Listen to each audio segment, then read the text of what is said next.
Part 1. Chapter 1. Under the Wire. Louis Wu was under the wire when two men came to invade his privacy. He was in full lotus position on the yellow, lush, indoor grass carpet. His smile was blissful, dreamy. The apartment was small, just one big room. He could see both doors. But, lost in the joy that only a wirehead knows, he never saw them arrive. Suddenly they were there, two pale youths, both over 7 feet tall, studying Louis with contemptuous smiles. One snorted, and they dropped something weapon-shaped in his pocket. They were stepping forwards as Louis stood up. It wasn't just the happy smile that fooled them. It was the fist-sized drought that protruded like a black plastic canker from the crown of Louis Wu's head. They were dealing with a current addict, and they knew what to expect. For years, the man must have had no thought but for the wire tricking current into the pleasure centers of his brain. He would be near starvation from self-neglect. He was small, 1.5 feet shorter than either of the invaders. As they reached for him, Louis bent far sideways for balance and kicked once, twice, thrice. One of the invaders was down, curled around himself and not breathing before the other found the wit to back away. Louis came after him. What held the youth half paralyzed was the abstracted bliss with which Louis came to kill him. Too late, he reached for the stunner he'd pocketed. Louis kicked it out of his hand. He ducked a massive fist and kicked at kneecap.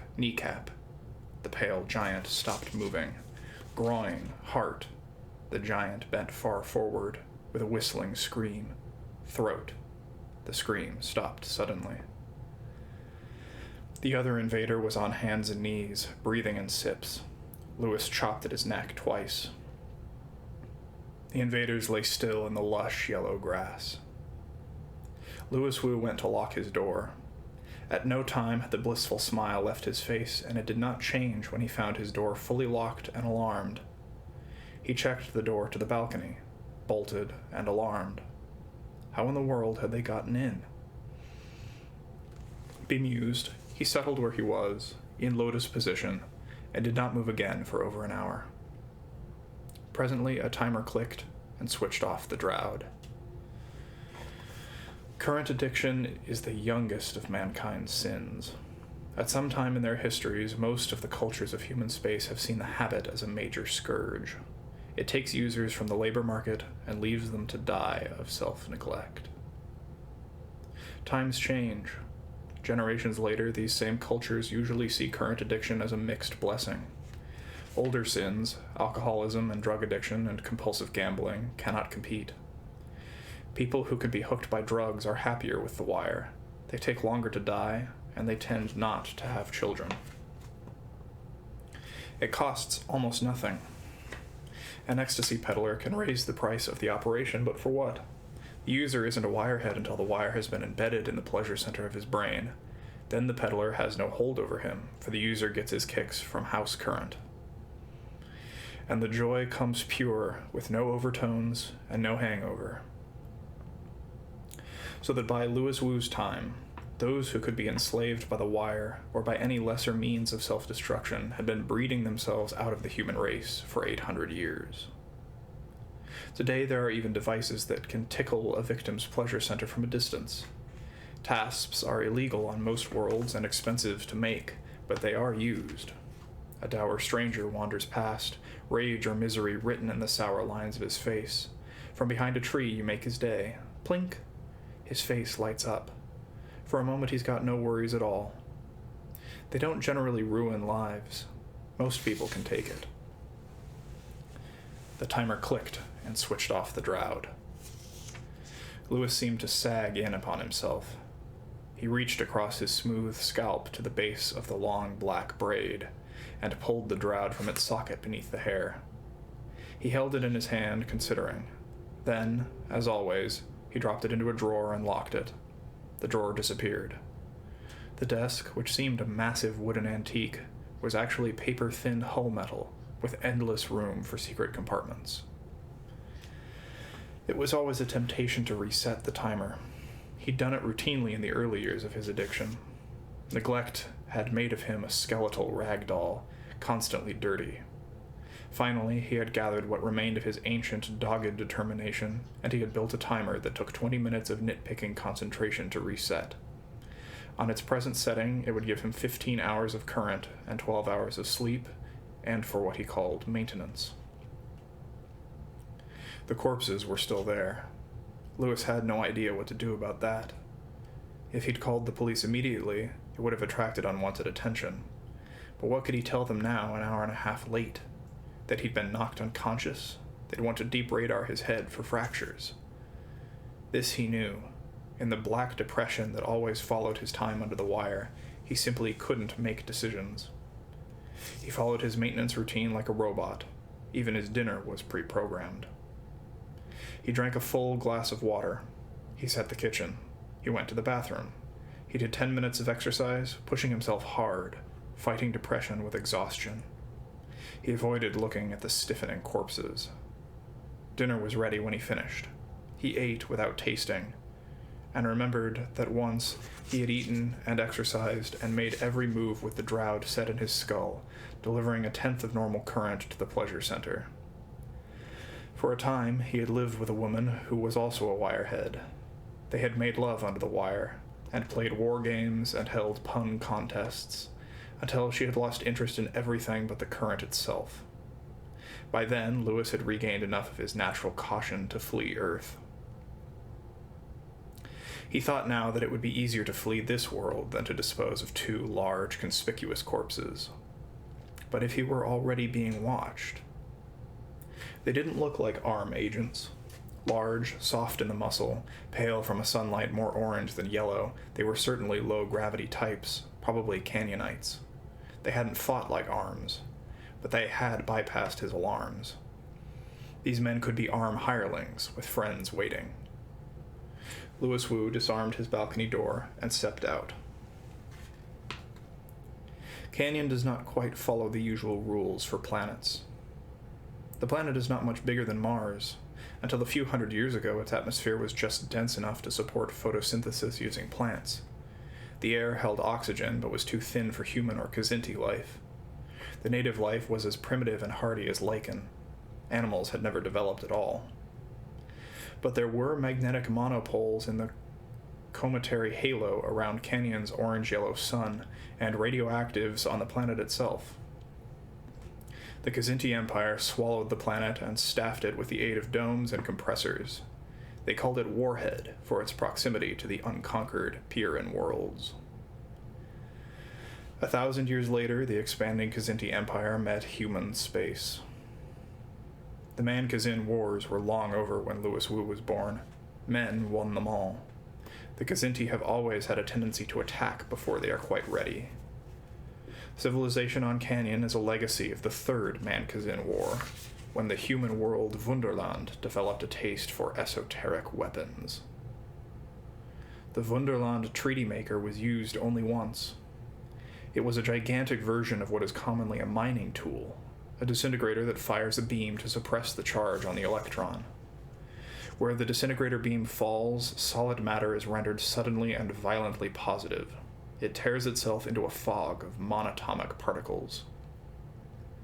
Wunderland built and transported into the warhead system an enormous disintegrator firing in parallel with a similar beam to suppress the charge on the proton.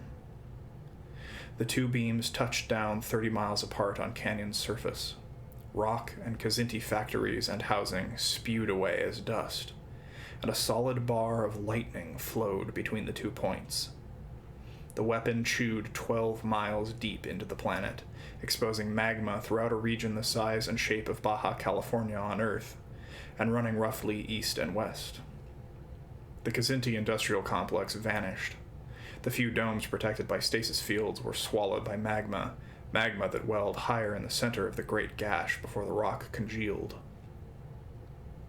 The eventual result was a sea surrounded by sheer cliffs many miles high, surrounding in turn a long, narrow island. Other human worlds may doubt that the Wonderland Treaty Maker ended the war. The Kzinti Patriarchy is not normally terrified by sheer magnitude.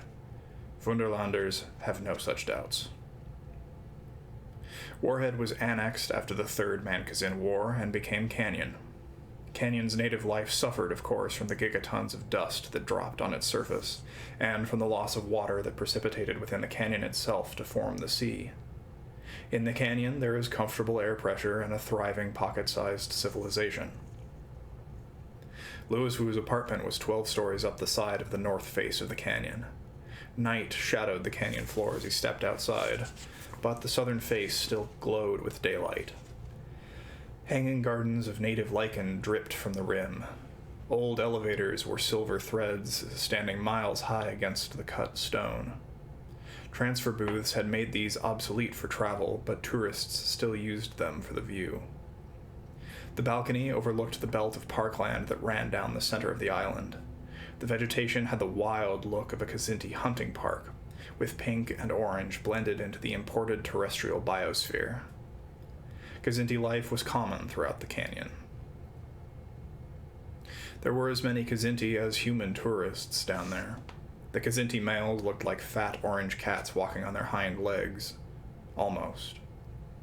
But their ears flared like pink Chinese parasols, and their tails were nude and pink, and their straight legs and big hands marked them as tool makers. They stood 8 feet tall, and though they scrupulously avoided bumping human tourists, carefully tended claws slid out above black fingertips if a human paused too close. Reflex. Maybe. Sometimes Louis wondered what impulse brought them back to a world once theirs. Some might have ancestors here, alive in frozen time in the domes buried beneath the lava island. One day they'd have to be dug up. There were so many things he hadn't done on Canyon because the wire was always calling. Men and Kzinti had climbed those sheer cliffs for sport in the low gravity. Well, he would have one last chance to try that. It was one of his 3 routes out. The second was the elevators. The third, a transfer booth to the lichen gardens. He'd never seen them. Then overland in a pressure suit light enough to fold into a large briefcase. On the surface of Canyon, there were mines, and there was a large, indifferently tended preserve for the surviving varieties of canyon lichen. But most of the world was barren moonscape. A careful man could land a spacecraft undetected, and could hide it where only a deep radar search would find it. A careful man had. For these past 19 years, Louis Wu's ship had been waiting, hidden in a cave in the northward-facing cliff of a mountain of low-grade metal ore. A hole hidden within permanent shadow on Canyon's airless surface. Transfer booths, or elevators, or cliff climbing. Let Louis Wu get to the surface and he was home free. But the arm could be watching all 3 exits. Or he could be playing paranoid games with himself. How could Earth's police force have found him? He had changed his face, his hairstyle, his way of life. The things he loved best were just the things he had given up. He used a bed instead of sleeping plates. He avoided cheese as if it were spoiled milk, and his apartment was furnished with mass-produced retractables. The only clothes he owned were of expensive natural fiber, with no optical effects at all. He had left Earth as an emaciated and dreamy-eyed wirehead. Since then, he had forced a rational diet on himself. He had tortured himself with exercise and a weekly course in martial arts, mildly illegal, and the local police would register him if they caught him, but not as Louis Wu. Until today, he was an adequate facsimile of glowing health, with the hard muscles a younger Louis Wu had never bothered to attain. How could Arm recognize him? And how had they gotten in? No common burglar could have passed Louis's alarms. They lay dead in the grass, and soon the smell would overpower the air conditioning. Now, a bit late, he felt the shame of the man-killer. But they had invaded his territory, and there was no guilt under the wire. Even pain is a spice added to joy, and joy, like the basic human joy of killing a thief in the act, becomes hugely intensified. They had known what he was, and that was both sufficient warning and a direct affront to Louis Wu.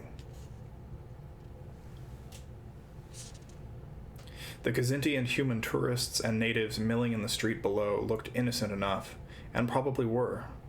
If an arm was watching him now, it would be through binoculars, from a window in one of those black-eyed buildings. None of the tourists were looking up, but Louis Wu's eyes found a Kzin, and locked. 8 feet tall, 3 feet broad, thick orange fur turning gray in spots. He was very like the dozens of Kzinti about him. What caught Louis's eye was the way the fur grew. It was tufted, patchy, and whitened over more than half the alien's body, as if the Kzin below were extensively scarred. There were black markings around his eyes, and the eyes weren't looking at scenery. They were searching the faces of passing humans. Louis wrenched himself free of the urge to gape and stare. He turned and went inside, in no obvious haste. He locked his balcony doors and reset the alarms, and then he dug his drought out of its hiding place in the table. His hands trembled. It was Speaker to Animals he had seen, for the first time in 20 years. Speaker to Animals, once an ambassador to human space. Speaker, who, with Louis Wu and a Pearson's puppeteer and a very odd human girl, had explored a minuscule section of the enormous structure called the Ringworld. Who had earned his full name from the Patriarchy of Kzin for the treasure he brought back. You could die now for calling him by a profession. But what was his new name? Something that started with a cough, like a German sh, or like the warning cough a lion might give. Shmee, that was it. But what could he be doing here? With a true name and land and a harem already mostly pregnant, Shmee had no intention of leaving Kzin ever again. The idea of his playing tourist on an annexed human world was ridiculous. Could he possibly know that Louis Wu was in the canyon? He had to get out, now, up the canyon wall to his ship. And that was why Louis Wu was playing with the timer in his drought, squinting as he used tiny instruments on tiny settings. His hands trembled irritatingly. The timing would have to be changed anyways, now that he was leaving Canyon's 27-hour day. He knew his target. There was another world in human space whose surface was largely barren moonscape. He could land a ship undetected in the vacuum at the west end of Jinx, and set the timing on the drought now, and take a few hours under the wire now to nerve himself. It all made perfect sense. He gave himself 2 hours. Almost 2 hours passed before the next invader came. Wrapped in the joy of the wire, Louis would not have been disturbed in any case. He found the invader something of a relief.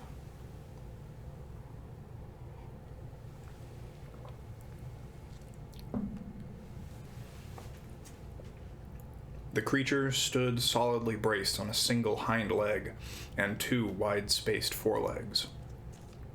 Between the shoulders rose a thick hump, the brain case, covered by a rich golden mane curled into ringlets and glittering with jewels.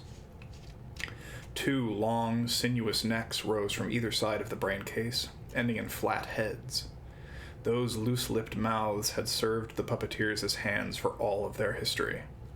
One mouth clutched a stunner of human make, a long, forked tongue curled around the trigger. Louis Wu had not seen a Pearson's puppeteer in 22 years. He thought it quite lovely. And it had appeared from nowhere. This time, Louis had seen it blink into existence in the middle of his yellow grass rug.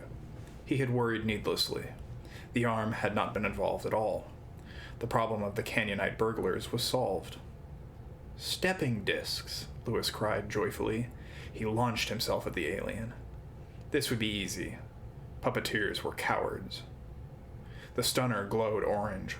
Louis Wu spilled onto the carpet, every muscle limp. His heart labored. Black spots formed before his eyes. The puppeteer stepped delicately around the 2 dead men. It looked down at him from 2 directions, and then it reached for him. 2 sets of flat-topped teeth clamped on his wrists, not hard enough to hurt. The puppeteer dragged him backwards across the rug and set him down. The apartment vanished. It could not be said that Louis Wu was worried. He felt no such unpleasant sensation.